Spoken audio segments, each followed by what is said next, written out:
Hello friends, welcome to Honey GS classes. 13th January 2022 current affairs Hindu and Eenadu లో వచ్చిన articles ఇవి ఉన్నాయి. ఈరోజు నేషనల్ ఇష్యూలో ప్రధానమంత్రి పాండిచ్చేరిలో national youth festival and Shri Aurobindo 150 birth anniversary start చేశాడు. సెకండ్ వచ్చేసి అపాయింట్మెంట్స్ నియామకాల్లో ఇస్రో చైర్మన్ గా కె శివన్ స్థానంలో ఎస్ సోమనాథ్ వచ్చాడు. హసన్ జఫ్రీ తెలంగాణ శాసన మండలి ప్రోటెం చైర్మన్ గా నియామకము. సైన్స్ అండ్ టెక్నాలజీలో క్రయోజెనిక్ పరీక్ష విజయవంతమైంది తమిళనాడులో మహేంద్రగిరిలో. డెల్టా క్రాన్ కొత్త వేరియంట్ అని పేపర్లో ఇచ్చారు, బట్ వేరియంట్ కాదు, మొత్తం మీద సైప్రస్ దేశంలో గుర్తించారు డెల్టా క్రాన్ అని చెప్పేసి. స్పోర్ట్స్ లో తస్నిమ్ మీర్ జూనియర్ బ్యాడ్మింటన్ లో ఇండియా నుంచి వరల్డ్ నెంబర్ 1 అయిన తొలి మహిళ. రవి దహియా రెజ్లర్ ఈ టోక్యో ఒలింపిక్స్ లో సిల్వర్ మెడల్ వచ్చింది. కామన్వెల్త్ గేమ్స్ బ్యాటన్ రిలే పట్టుకున్నాడు. పర్సన్స్ ఇన్ న్యూస్ లో మాయా అంజేలు అని చెప్పేసి నల్ల జాతి మహిళ. ఈమె అమెరికాలో ఈమె పేరు మీదుగా కాయిన్ విడుదల. ఫస్ట్ టైం ఒక నల్ల జాతి మహిళ మీద కాయిన్ అనేది తెల్ల జాతి దేశమైన అమెరికా రిలీజ్ చేసింది. నెక్స్ట్ మగావా ఒక ఎలుక పేరు కంబోడియా దేశంలో ఫేమస్ అయింది, చనిపోయింది. అది ధనిరామ్ బరువా అని చెప్పేసి ఈ పంది నుంచి మనిషికి గుండె మార్పిడి ఫస్ట్ ఇండియాలో జరిగిందని చెప్పేసి సాక్షిలో వచ్చింది, అదొకటి. నెక్స్ట్ కమిటీ అని చెప్పేసి ఇందు మల్హోత్రా ప్రధానమంత్రి సెక్యూరిటీ వైఫల్యం మీద సుప్రీంకోర్టు కమిటీ.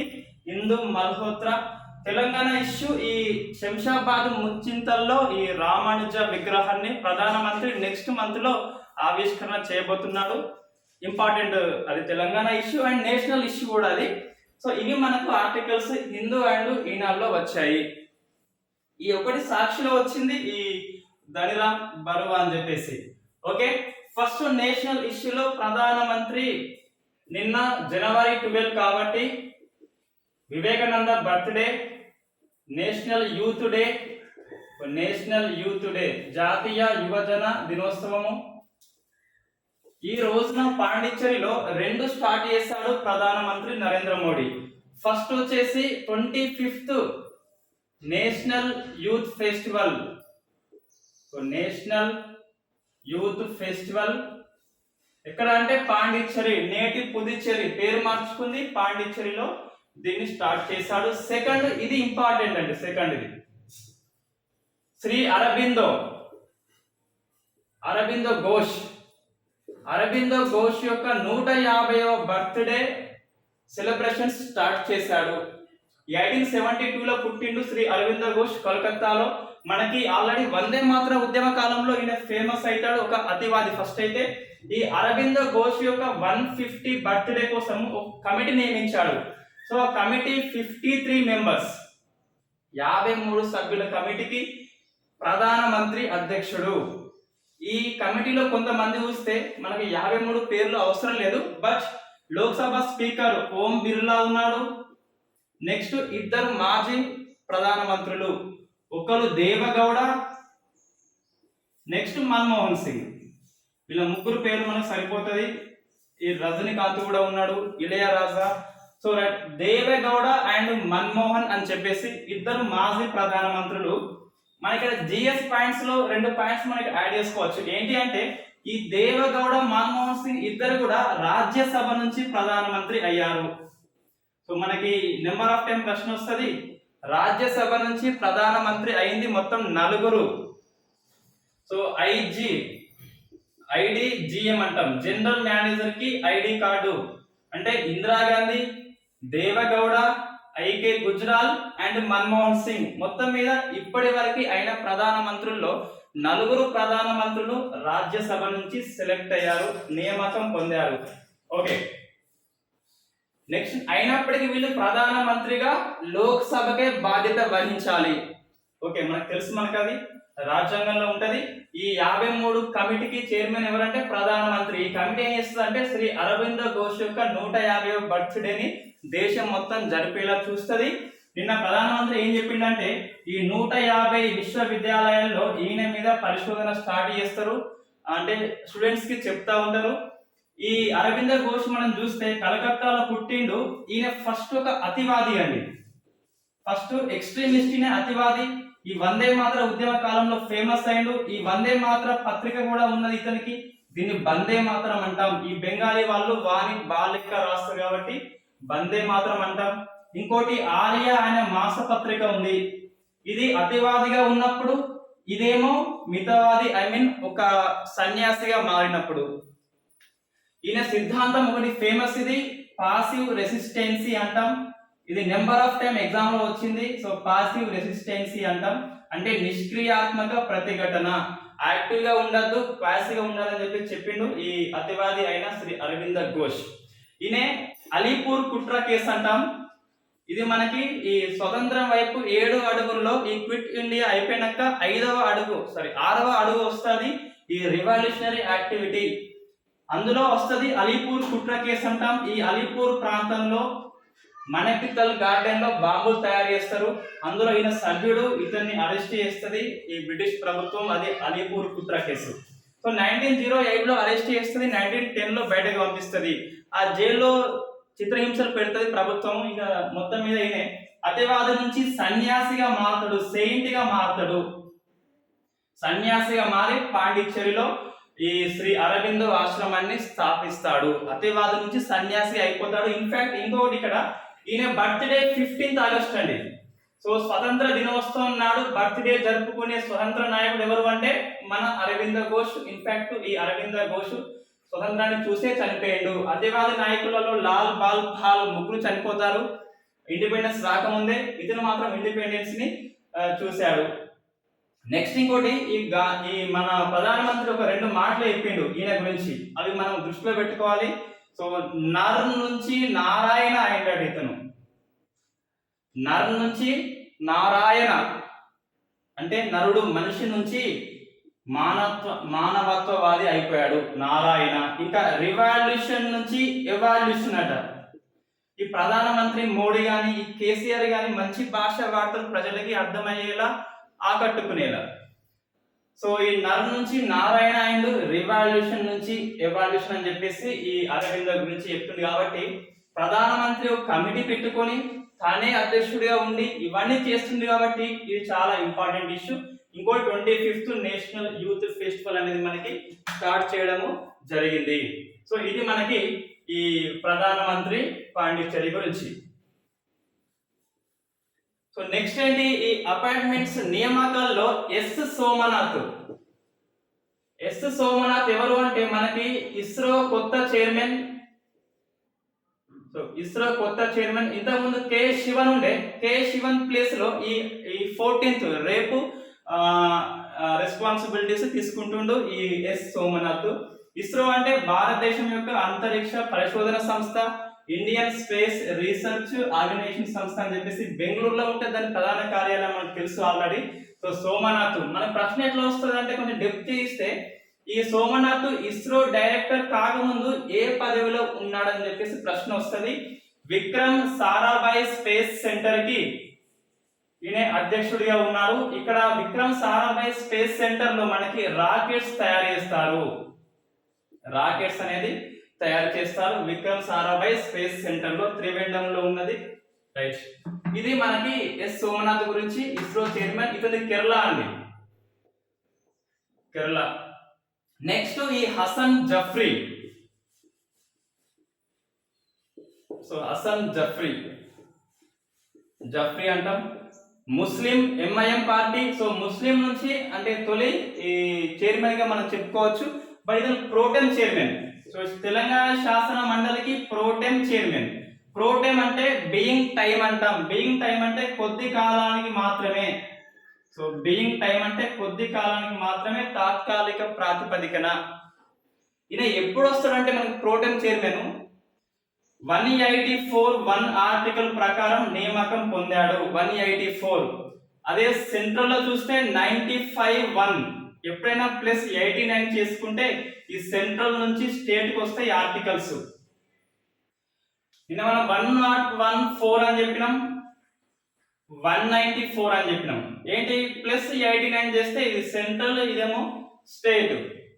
ఇక్కడ ఏంటిది 184 189 అని చెప్పేసి 95 1 అని చెప్పేసి. ఇదేంటిది అంటే లోక్సభ స్పీకర్ కానీ ఎవరన్నా మనకి అందుబాటులో లేనప్పుడు స్పీకర్ అండ్ డిప్యూటీ స్పీకర్ ఇద్దరు కూడా అందుబాటులో లేకుంటే కాదు, ఇక్కడ వేకెంట్ అయితే అంటే ఖాళీ ఏర్పడితే అప్పుడు ప్రోటెం వస్తాడు, తాత్కాలిక స్పీకర్ లేదా చైర్మన్ వస్తాడు. 184(1) ప్రకారము శాసన మండలిలో చైర్మన్ డిప్యూటీ చైర్మన్ రెండు పదవులు ఖాళీ అయ్యాయి తెలంగాణలో. వాళ్ళ పదవి కాలం ముగిసింది, విరమణ చేశారు. కొత్త చైర్మన్ గా మనం ఎన్నిక చేయలేదు కాబట్టి తాత్కాలిక చైర్మన్ గా గవర్నర్ నియామకం చేసింది, ప్రోటెం చైర్మన్ గా హసన్ జఫ్రీ అని చెప్పేసి. కన్ఫ్యూజ్ కావద్దు. ఇఫ్ ఒకవేళ స్పీకర్ లేకుంటే అంటే పదవిలో అందుబాటులో లేకుంటే డిప్యూటీ స్పీకర్ సభకి ఉంటాడు అధ్యక్షుడిగా. డిప్యూటీ స్పీకర్ లేకుంటే ప్యానెల్ స్పీకర్స్ ఉంటారు, మొత్తం 6. వాళ్ళల్లో ఒకరు ఉంటారు వరుసగా సీనియారిటీ బేస్ లో 1 2 3 4 5 6 అని చెప్పేసి. అందుబాటులో లేకుంటే వేకెంట్ లేదు, బట్ వాళ్ళు అందుబాటులో లేరు. ఇఫ్ ఒకవేళ వేకెంట్ అంటే మరణించవచ్చు లేదా రాజీనామా చేయవచ్చు, మొత్తం మీద ఆ పదవి ఖాళీ ఉన్నది. ఆ ఖాళీ అయిన సందర్భంలో ప్రోటెం వస్తాడు. అది ఇంకోటి, ఈ కొత్త లోక్సభ ఏర్పడినప్పుడు కూడా మనకి ప్రోటెం వస్తాడు. రాష్ట్రపతి వెల్కమ్ చెప్తాడు కొత్త లోక్సభ మెంబర్స్ కి. ఈ 543 ఉంటారు కదా, సో వాళ్ళకి వెల్కమ్ చెప్తాడు. వచ్చినాక dear senior member you come అని చెప్పేసి అతన్ని సభకి ప్రెసిడింగ్ ఆఫీసర్ గా నియమిస్తాడు. ఏమంటాడు, నువ్వు వచ్చి పెద్ద మనిషిని సభకి నిర్వహించు అని చెప్పేసి చెప్తాడు. సో అది ప్రోటెం అంటే అట్లా. కొత్త లోక్సభ ఏర్పడినప్పుడు స్పీకర్ డిప్యూటీ స్పీకర్ పదవి ఖాళీ అయినప్పుడు ప్రోటెం స్పీకర్ ని ప్రోటెం చైర్మన్ ని రాష్ట్రపతి లేదా గవర్నర్లు నియమిస్తారు. అది గుర్తుపెట్టుకోవాలి. వేకెంట్ వేరు, పదవి ఖాళీ అయితే వేరు, అందుబాటులో లేకుంటే వేరు. అంటే ఆబ్సెంట్ వేకెంట్ రెండు సేమ్ కాదు. ఆబ్సెంట్ అయితే వేరు, వేకెంట్ అయితే వేరు. అదే ఈ హసన్ జఫ్రీ మనకి ముస్లిం కాబట్టి అది గుర్తుపెట్టుకోవాలి. తెలంగాణ అండ్ ఏపీ వాళ్ళకి ఇద్దరికి ఇంపార్టెంట్ అది. నెక్స్ట్ మనకి సైన్స్ అండ్ టెక్నాలజీలో క్రయోజెనిక్ పరీక్ష. సో ఇది మనకి ఫేమస్ అండి. ఇది క్రయోజెనిక్ పరీక్ష అంటే అతి శీతల ఇంధనాన్ని మండిస్తారు. ఇది బరువైన ఉపగ్రహాలు పంపేందుకు దీన్ని ఉపయోగిస్తారు. హైడ్రోజన్ ని వాడతారు. హైడ్రోజన్ ని -252 డిగ్రీల సెంటిగ్రేడ్ వద్ద ఇంధనాన్ని మండించాల్సి ఉంటది.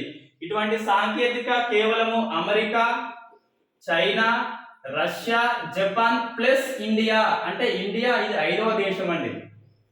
America, China, Russia, Japan, France కి బ్రిటన్ కి లేదు. క్రయోజెనిక్ అంటే అతి శీతలమైన ఇంధనాన్ని మండించడము, హైడ్రోజన్ ని ఇక్కడ మండించాలి. అది చాలా క్లిష్ట ప్రక్రియ అది. సో దీన్ని మహేంద్రవరంలో తమిళనాడులో ఉన్నది, ఇక్కడ విజయవంతంగా పరీక్ష చేసిండ్రు. ఇది ఎందుకంటే గగన్యాన్ ప్రాజెక్టులో వాడే రాకెట్ లో, గగన్యాన్ అంటే ఈ ఇస్రో మన అంతరిక్ష సంస్థ అంతరిక్షంలోకి ఇండియన్స్ ని పంపుతుంది గగన్యాన్ ద్వారా. 2022లో ఈ గగన్యాన్ పోయే రాకెట్ లో ఈ ఇంధనాన్ని నింపుతారు. సో జిఎస్ఎల్వి మార్క్ 3 అంటాం. ఈ మార్క్ 3 రాకెట్ ద్వారా మొత్తం 3 దశలు ఉంటాయి. ఘన ఇంధనము, ద్రవ ఇంధనము, క్రయోజెనిక్ ఇంధనం అని చెప్పేసి ఈ హైడ్రోజన్ ని మండిస్తారు. సో గగన్యాన్ ప్రాజెక్ట్ లో వాడే రాకెట్ లో వాడే ఇంధనాన్ని పరీక్ష చేస్తారు. సక్సెస్ అయింది తమిళనాడులో. ఇంపార్టెంట్ అది. ఇంకోటి, ఈ గగన్యాన్ లో మనిషితో పాటు ఒక రోబోని పంపుతుండ్రు, వ్యోమమిత్ర అంటాము. సో వ్యోమమిత్ర అంటే ఒక హ్యూమనాయిడ్ రోబో, ఒక మహిళా రోబో. ఆమె ఈ గగన్యాన్ లో వెళ్లే వ్యోమగాములకి హెల్ప్ చేస్తుంది ఆమె. రైట్. ఇండియాలో ఏమంటామంటే గగనాట్ అంటాము, గగనాట్. సో రష్యాలో కాస్మోనాట్ అని చెప్పేసి, అమెరికాలో ఆస్ట్రోనాట్, చైనాలో టైకోనాట్ అంటాము. అట్లనే ఇక్కడ ఇండియాలో గగనాట్. ఇంకా ఇండియన్స్ ఎవరు పోవాల్సి ఉన్నది గగన్యాన్ ద్వారా. సో ఇండియా యొక్క అంతరిక్ష ప్రయాణ ప్రాజెక్టు గగన్యాన్. అందులో రాకెట్ జిఎస్ఎల్వి మార్క్ 3, అందులో నింపే ఇంధనము క్రయోజెనిక్ ఇంధనము. ఇది సక్సెస్ అయింది మహేంద్రగిరి, తమిళనాడులో. ఓకే, నెక్స్ట్ ఏంటి, డెల్టా క్రాన్. ఇది వాస్తవంగా జనవరి 10నే పేపర్లో వచ్చింది. ఇది సో జనవరి 10th వచ్చింది, బట్ అప్పుడు ఎందుకు చెప్పలే అంటే దీన్ని WHO గుర్తించలేదు, ఇప్పటికి గుర్తించలేదు. మళ్ళీ ఇవాళ పేపర్లో వచ్చింది, హిందూలో వచ్చింది. ఈ పేపర్లో వస్తే ఎగ్జామినర్ ఇవ్వచ్చు అనే చెప్తున్నా, బట్ డెల్టా క్రాన్ వాస్తవం WHO గుర్తించలేదు.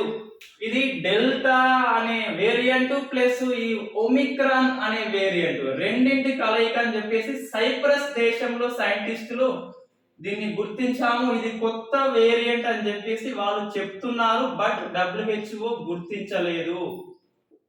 ఇది వేరియంట్ కాదు, జస్ట్ ఆ డెల్టా ఒమిక్రాన్ రెండు లక్షణాలు కలిగి ఉన్న వైరస్ మాత్రమే అని చెప్పేసి WHO చెప్పింది, కొత్త వేరియంట్ గా గుర్తించలేదు. మనకి ఆల్ఫా, బీటా, గామా, డెల్టా, తర్వాత ఈ ఒమిక్రాన్ వచ్చేసి ఆల్ఫా అనేది బ్రిటన్ లో వచ్చింది, బీటా అనేది సౌత్ ఆఫ్రికాలో వచ్చింది, గామా బ్రెజిల్లో వచ్చింది, డెల్టా మన ఇండియాలో వచ్చింది, ఒమిక్రాన్ సౌత్ ఆఫ్రికాలో వచ్చింది.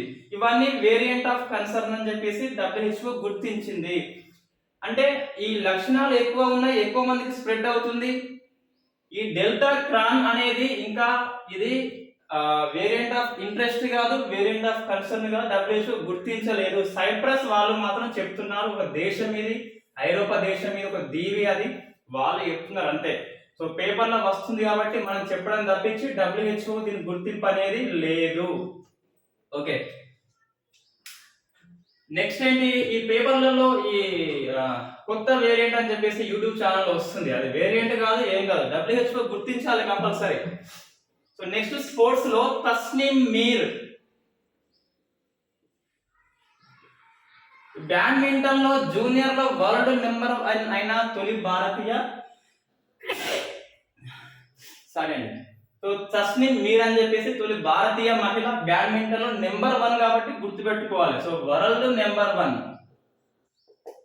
నెక్స్ట్ రవి దహియా, సో ఇది ఇంపార్టెంట్, మళ్ళీ రెగ్యులరీనే. ఈ టోక్యో ఒలింపిక్స్ లో మనకి సిల్వర్ మెడల్ వచ్చింది ఈ రవి దహియాకి. So Tokyo Olympics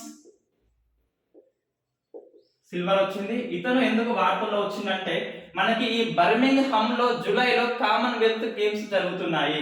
Birmingham England లో ఉంది. సో బర్మింగ్హామ్ కామన్వెల్త్ గేమ్స్ మొత్తం 72 దేశాలు పాల్గొంటున్నాయి దీనిలో. దీనికి మోటో వచ్చేసి sports for everyone, games for everyone, games for everyone. ఈ బర్మింగ్హామ్ లో ఏం చేస్తారంటే ఒక బ్యాటన్ రిలే అంటాం. ఈ బ్యాటన్ రిలే అంటే కప్పు రూపంలో ఉంటది, దీన్ని దేశం మొత్తం తిప్పుతారు, ఆ రాణి సందేశాన్ని పంపుతారు. బ్రిటిష్ రాణి యొక్క సందేశాన్ని 72 దేశాలకు పంపుతారు. ఈ బ్యాటన్ రిలే అనేది ఇండియాలో అడుగు పెట్టింది, దీన్ని అందుకున్నది మన రవి దహియా. ఆ గౌరవం రవి దహియా పొందాడు. ఒక 4 days ఆ బ్యాటన్ రిలే ఇండియాలో ఉంటది. సో ఇండియాలో పాల్గొనే అన్ని స్పోర్ట్స్ వాళ్ళకి ఇది తిప్పుతారు. ఈ బర్మింగ్హామ్ కాంట్రవర్సీ ఏంటంటే మన ఇండియన్ హాకీ టీం దీన్ని బైకట్ చేసింది. ఇండియన్ హాకీ టీం బైకట్ చేసింది. ఎందుకు అంటే ఈ బర్మింగ్హామ్ లో 2 కారణాలు ఉన్నాయి. ఒకటి ఏమో పైకి చెప్పే కారణం ఏంటి అంటే సో వీళ్ళు బర్మింగ్హామ్ కి వచ్చినాక 10 days క్వారంటైన్ లో ఉండాలని చెప్పేసి నిబంధన ఉంది. దీనివల్ల ప్రాక్టీస్ దెబ్బతింటదని చెప్పేసి హాకీ బైకట్ చేసింది. ఇంకా ఒకటి ఈ సెప్టెంబర్ లో విత్ ఇన్ 2 months లో మనకి ఆసియన్ గేమ్స్ ఉన్నాయి. సో ఆసియా గేమ్స్ చైనాలో ఉన్నాయి. ఈ ఆసియా గేమ్స్ ఎందుకు అంటే మనకి 2024 ప్యారిస్ ఒలింపిక్స్ కి ఇవి అర్హత ఆటలు, క్వాలిఫికేషన్ గేమ్స్ అన్నట్టు. ఆసియన్ గేమ్స్ లో ఉన్న ప్రతిభ బట్టి ఒలింపిక్ గేమ్స్ లో అర్హత లభిస్తుంది కాబట్టి 2024 ప్యారిస్ ఒలింపిక్స్ కి క్వాలిఫై కావాలంటే ఆసియన్ గేమ్స్ లో మంచి ప్రతిభ చూపెట్టాలి. సో ఇక్కడ ఆడితే ఇక్కడ ప్రాక్టీస్ అంటే తక్కువ టైం కాబట్టి రెస్ట్ ఉండాలని చెప్పేసి బైకాట్ చేసినట్టుందని మనకి పేపర్ లో వచ్చింది అంతకుముందు ఎప్పుడు. సో ఇప్పుడు ఏమొచ్చిందంటే బర్మింగ్హామ్ అనేది కామన్వెల్త్ గేమ్స్ ఈ బ్యాటన్ రిలే ఇండియాకి వచ్చింది. రవి దాహియా దాన్ని పట్టుకున్నాడు, గౌరవాన్ని పొందాడు. అది స్పోర్ట్స్ అండి. నెక్స్ట్ పర్సన్స్ ఇన్ న్యూస్ లో ఇది ఫేమస్ బిట్ అయిపోతుంది నెక్స్ట్ రానున్న 6 నెలల పరీక్షల్లో. సో మయా అంజేలు అంటాం, ఒక ఆఫ్రో అమెరికన్ రచయిత. ఈమె నల్ల జాతి మహిళ. ఈ అమెరికాలో ఎక్కువగా జాతి వివక్షత ఉంటది. తెల్ల జాతి పౌరులు, పోలీసులు నల్ల జాతి వాళ్ళని హింసిస్తారు. మనకి ఈ బ్లాక్ లైవ్ మ్యాటర్స్ అంటాం, ఈ బ్లాక్ లైవ్ మ్యాటర్స్ ఉద్యమం అనేది ఏంటిదంటే తెల్ల జాతి పోలీసులు నల్ల జాతి వాళ్ళని వివక్షగా చూపెడుతున్నారని చెప్పేసి సోషల్ మీడియాలో ఒక ఉద్యమం అది బ్లాక్ లైవ్ మ్యాటర్స్. సో ఈ మాయా అంజలి ఒక బ్లాక్ అంటే నల్ల జాతి మహిళ, ఈ తెల్ల జాతి దేశమైన అమెరికా. సో అమెరికా కాయిన్స్ నిన్న రిలీజ్ చేసింది. ఆ కాయిన్స్ మీద ఈ మాయా అంజలి యొక్క ముఖ చిత్రాన్ని ప్రింట్ చేసింది. సో అది వెరీ ఇంపార్టెంట్. ఒక అమెరికా లాంటి దేశము అంటే వర్ణ వివక్షత ఎక్కువ ఉంటది, అటువంటి దేశము ఒక నల్ల జాతి మహిళ యొక్క ముఖ చిత్రము ప్రింట్ చేయడం అనేది ఒక హిస్టారికల్ ఈవెంట్ కాబట్టి ఎగ్జామ్ దృష్ట్యా మనకు ముఖ్యము. సో ఈ మాయా అంజలి యొక్క ఆత్మకథ ఉన్నది, ఈమె చనిపోయింది ఇప్పుడు లేదు. సో ఆత్మకథ ఏంటిదంటే ఐ నో ఏంటి అంటే caged birds sings, I know why caged birds sings అంటే పంజరంలో పెట్టిన పక్షులు ఎందుకు పాట పాడతాయో నాకు తెలుసు అన్నట్టు ఆత్మకథ ఉన్నది. I know why caged birds sings అని చెప్పేసి ఆమె యొక్క ఆత్మకథ.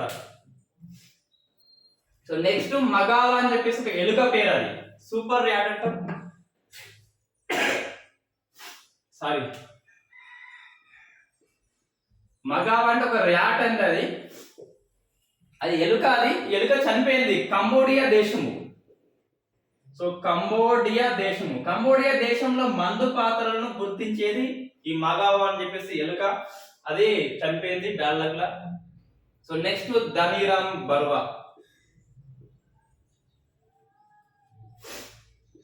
సో ధనీరామ్ బర్వా అంటే ఈయన ఇండియన్ అమ్మ, ఇండియన్, ఈయన అస్సాం లేదా అస్సాం అంటాం.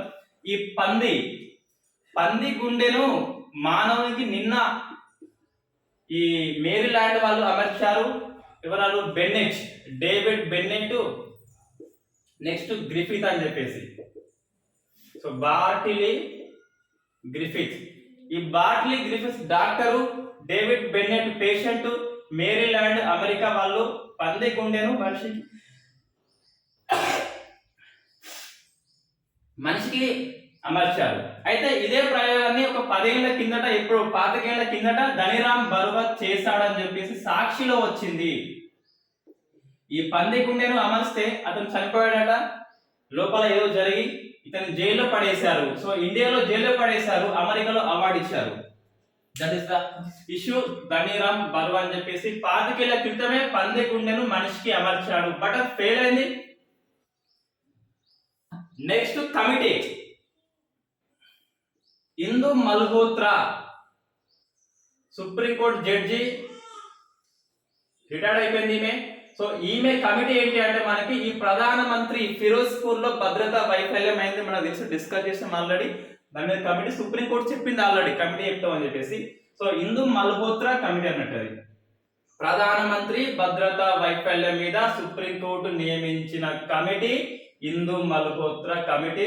రిటైర్డ్ జడ్జి ఆమె, మహిళా జడ్జి. మొత్తం సుప్రీంకోర్టులో 11 మంది మహిళలు పనిచేశారు. ప్రజెంట్ 4 ఉన్నారు. ఎవరాళ్ళు? మనకి నాగరత్న, ఈమె 2027లో చీఫ్ జస్టిస్ ఆఫ్ ఇండియా కాబోతుంది, తొలి మహిళా ప్రధాన న్యాయమూర్తి. ఇంకేమన్నారు? నాగరత్నతో పాటు మనకి హిమా కోహ్లీ ఉన్నది. సో హిమా కోహ్లీ మన హైకోర్టుకి పనిచేసింది. నెక్స్ట్ ఇందిరా బెనర్జీ ఉన్నది, తర్వాత బేలా త్రివేది అని చెప్పేసి 4 ఉన్నారు. నాగరత్న, హిమా కోహ్లీ, ఇందిరా బెనర్జీ అండ్ బేలా త్రివేది.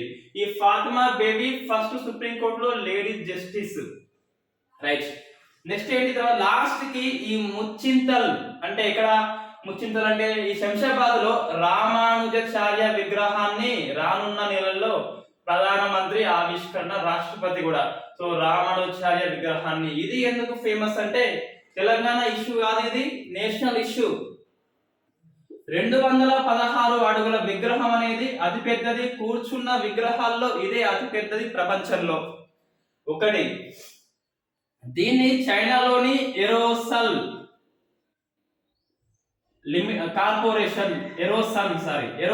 కార్పొరేషన్ తయారు చేస్తుంది, నిర్మిస్తుంది. దీన్ని ఎరోసన్ కార్పొరేషన్ చైనా కంపెనీ నిర్మిస్తుంది. దీనికి డిజైన్, దీని యొక్క రూపకర్త ఎవరు అంటే చిన్నజీయర్ స్వామి. సో ఆయన ఆలోచనలకు తగ్గట్టు అది నిర్మాణం అనేది జరుగుతుంది. ఇన్ఫాక్ట్ ఈ విగ్రహం కూడా చిన్నజీయర్ స్వామి ఆశ్రమంలోనే ప్రతిష్ట చేస్తున్నారు శంషాబాద్ ముచ్చంతల్లో. ఓకే, ఈయన ఎవరంటే మనకి రామానుజాచార్య మనకి ఏంటిది విశిష్ట అద్వైతం చెప్పింది నేను. సో విశిష్ట అద్వైత మతం అని చెప్పేసి ఈ అద్వైతం చెప్పిందో శంకరాచార్య. సో అద్వైత శంకరాచార్య. ఏంటి అద్వైత అంటే ద్వైతము కానిది, రెండు కానిది, ఆత్మను పరమాత్మ, నీలో ఉన్న ఆత్మ పరమాత్మ రెండు ఒకటే, ఈ ఆత్మను తీసుకెళ్లి పరమాత్మలో కలిపే అని చెప్పి చెప్పిండు ఈ శంకరాచార్య. ఈయన భక్తికి వ్యతిరేకము, జ్ఞానానికి సపోర్ట్ చేస్తాడు. సో ఈ యజ్ఞ యాగాదులు ఖండిస్తాడు శంకరాచార్య. ఇన్ఫాక్ట్ మనకి అది భక్తి ఉద్యమంలో వస్తుందండి, ఇక్కడ అవసరం లేదు మనకి. జస్ట్ అద్వైతం అంటే శంకరాచార్య, విశిష్ట అద్వైతం అంటే రామానుజాచార్య. ఇతను ఇంకో శ్రీ వైష్ణవ మతం అని చెప్పేసి ఉన్నది, శ్రీ వైష్ణవ మతం అని. ఇంకా ఇందులో ఏముంటది, సో ఈ మాధ్వాచార్యులు ద్వైతం చెప్పిండు, ఈ శంకరాచార్యులను వ్యతిరేకిస్తూ మాధ్వ అంటున్నా. మాధ్వ అంటే ఆధ్వ, పేరులో అద్వైతం ఉంది కానీ సిద్ధాంతంలో అద్వైతం లేదు, ద్వైతం ఉంది, అట్లా గుర్తుపెట్టుకోవాలి. శంకరాచార్యులు చెప్పిన అద్వైతానికి డిఫరెంట్ గా ద్వైతం చెప్పిండు. ఆత్మ వేరు, పరమాత్మ వేరు.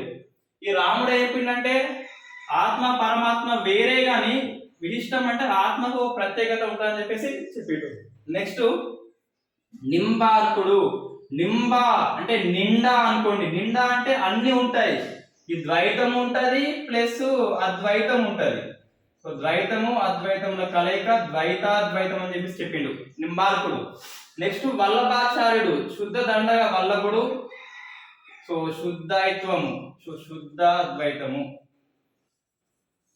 అని చెప్పేసి చెప్పిండు. అవన్నీ సిద్ధాంతాలు మనకి భక్తి ఉద్యమంలో వస్తే అప్పుడు మనం విపులంగా డిస్కస్ చేద్దాం. ఇది ఈ రోజు కరెంట్ అఫైర్స్.